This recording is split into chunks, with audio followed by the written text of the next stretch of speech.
राम्रो गानामा त भेटेको यहाँ हाम्रो विकेश ड्राइभ गर्दैछ। केतन भाइ सायद सुतिसक्यो होला। ए होइन उठ्याउँदै रहेछ केतन। म पनि ड्राइभ गरेर ड्राइभ गर्नु परेन आज। भन्दाखेरि के रक बज्यो, बाटो एकदम डेन्जर छ। हामी जुन गेम हुँदै अब सिडनीतर्फ जाँदैछौँ।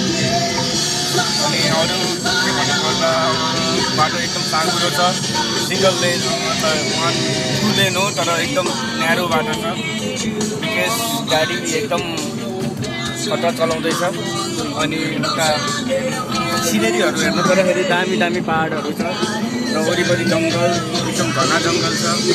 केतन भाइले सिटी बजायो सिनेरी। अनि मेरो हात पनि सँगसँगै आयो। आई डोन्ट थिङ्क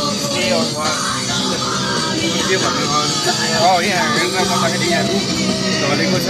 सायद पहिरो गएको होला। त्यसरी नै हामी डेन्जर केप हुँदै हुँदै कुन ठाउँ आइपुग्यो मलाई अहिलेसम्म थाहा छैन।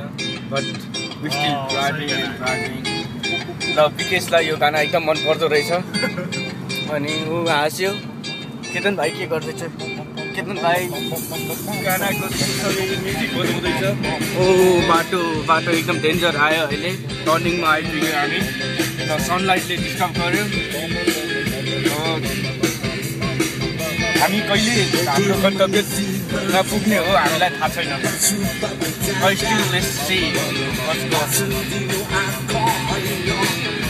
यस्तै क्रममा अब हामी अझै जाँदैछौँ।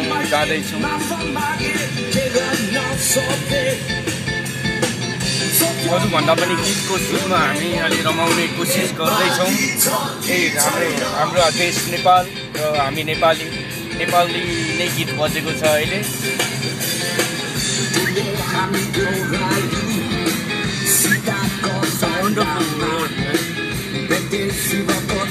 तिमीलाई ड्राइभिङ एक्सपिरियन्सको बारेमा केही भन्नु छ?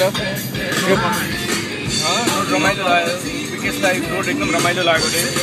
ड्राइभिङ गर्नुको फन यस्तो रोडमा अर्कै छ भन्ने उसले भन्न चाहनेछ। केतन भाइ तिमीलाई कस्तो लाग्यो?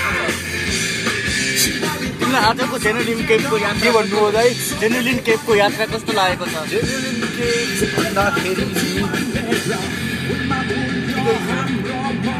तर एज एक्सपेक्टेड थिएन।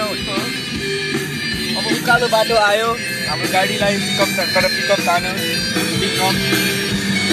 Because when he's gonna buy a new car, he's gonna buy Mazda.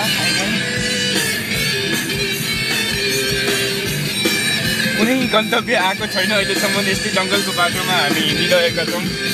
अहिलेलाई स्टप गरेर अब एकछिनमा फेरि अर्को स्टोरी म दोहोऱ्याउन चाहन्छु।